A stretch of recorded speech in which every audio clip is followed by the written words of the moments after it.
K-pop, Hungmin-son, efficient public transport, hospitality and cleanliness. These are a few of the things South Korea is known for. But in the middle of September 2003 to July 2004, the city of Seoul was terrified by one man who killed and ate the livers of women. Welcome to the Crime Chronicles Unearthed, and today we'll be talking about the Raincoat Killer. It takes a lot of effort to make these videos, so kindly hit that subscribe button.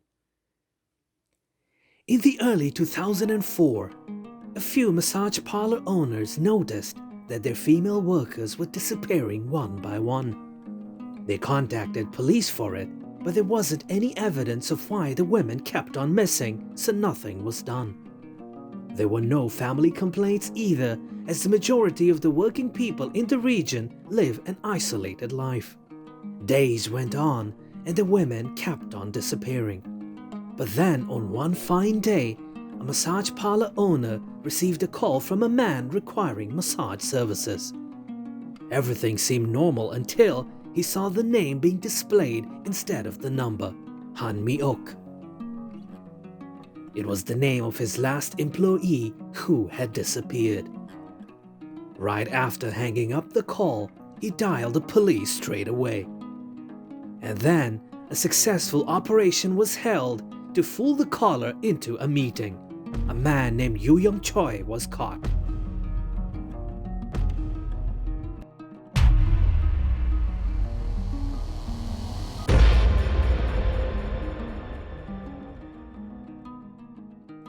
Police started the investigation and soon found out that the man they took in as just a kidnapper was none other than the Raincoat Killer, one of the most horrific serial killers in the history of mankind.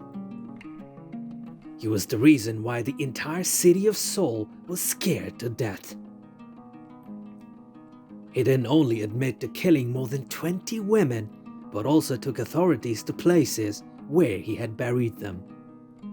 He also revealed that his mission was to kill 100 girls. But why did a boy from Gucheon County decide to become the most terrifying serial killer of South Korea? What led him to this? And what made young-chul the Raincoat Killer? Harboring resentment for both women and the wealthy, young-chul targeted both. He snuck into extravagant homes and murdered the rich. And he invited sex workers to his apartment where he murdered them in his bathroom. Young-chul's disdain for the rich began at an early age. Born on April 18, 1970, he grew up poor in Gucheon County, a rural part of South Korea. There, he developed bitter jealousy of a wealthy family that lived nearby. According to prosecutors at his trial, Yu's disappointing family and economic environment transformed into hostility against the rich. He spent most of his young adulthood building a rap sheet. Yu was convicted of theft in 1988 and 91, burglary in 93, and robbery, forgery, and identity theft in 1998. In 2000, he was convicted of raping a 15-year-old girl and sent to prison. Behind bars, his hateful fantasies began to solidify into plans. He read articles about Korean serial killer Jong Do-young, who had targeted rich people, and he contemplated doing the same. When Yu's wife, a former massage parlor worker, left him, he also developed hatred towards women. As he himself later put it, women should not be sluts, and the rich should know what they have done. After young-chul left prison in September 2003, he began to plot his first murder. He bought weapons and practiced by killing dogs. Then on September 24, 2003, 13 days after his release, he struck for the first time. Like Jong Do-young, Yu wanted to kill rich people. He went to the upscale Seoul neighborhood of Sinsadong and snuck into a 2-story house owned by 72-year-old Lee Duk-soo, a Sukmyung University professor and his 68-year-old wife, Lee Un-uk. Before either could react, Yu attacked them with a hammer and beat them both to death. And that's what started the most terrifying killing spree of South Korea's history. From there, Yu's murders picked up speed. He attacked again in October, killing 3 members of a family in Gugidong, Gongno-gu. In November, Yu killed twice, first attacking the wife of a millionaire in Samsung-dong, Gangnam-gu, then killing a wealthy man and his housekeeper in Haewa-dong, Jongno-gu. Police were stumped. The victims didn't seem to be related to each other, nor had the murderer taken any of their valuables. And aside from some footprints and grainy CCTV footage, investigators had few clues about the killer himself. Meanwhile, Yu had started to focus on a different kind of victim: sex workers. He had hated women ever since his divorce, and had even considered killing his ex-wife, but his hatred escalated after his girlfriend left him. His wife had worked in a massage parlor, and his girlfriend had worked in a telephone room, which often doubled as prostitution, so the Raincoat Killer targeted women who reminded him of them. He started killing sex workers from Seoul massage parlors to his apartment. Once Yu got the women inside, he had sex with them and then bludgeoned them with a sledgehammer that he had custom-made to fit his grip.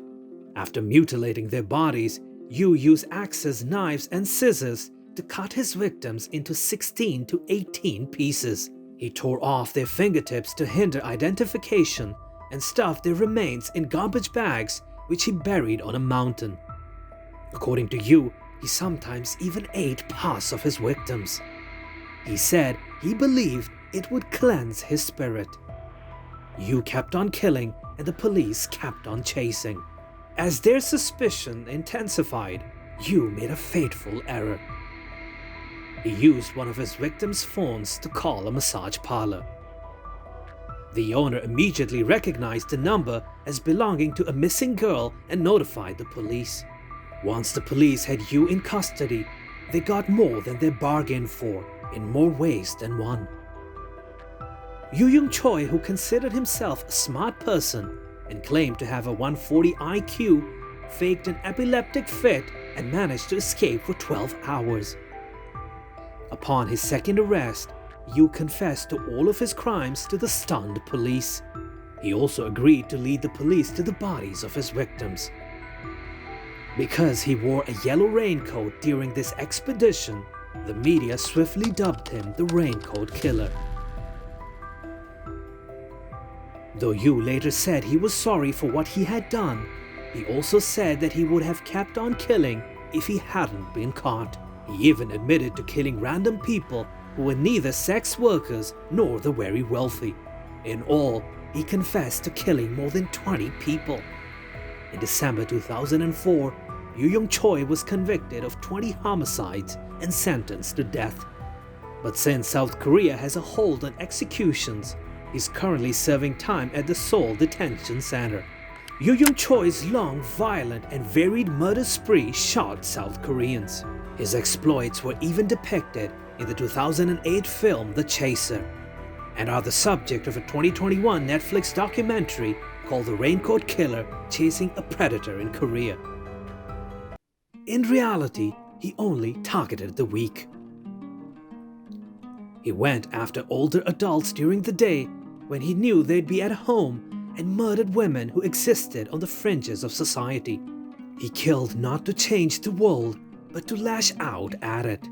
In doing so, he succeeded in nothing but taking lives and condemning himself to a life in prison. And on that grim note, it's time for us to call it a day. But we do hope that you liked the video and found it informative. Subscribe to our channel and don't forget to click the bell icon. Your valuable suggestions are very important to us, so do post them in the comment section. And I'll see you in the next video.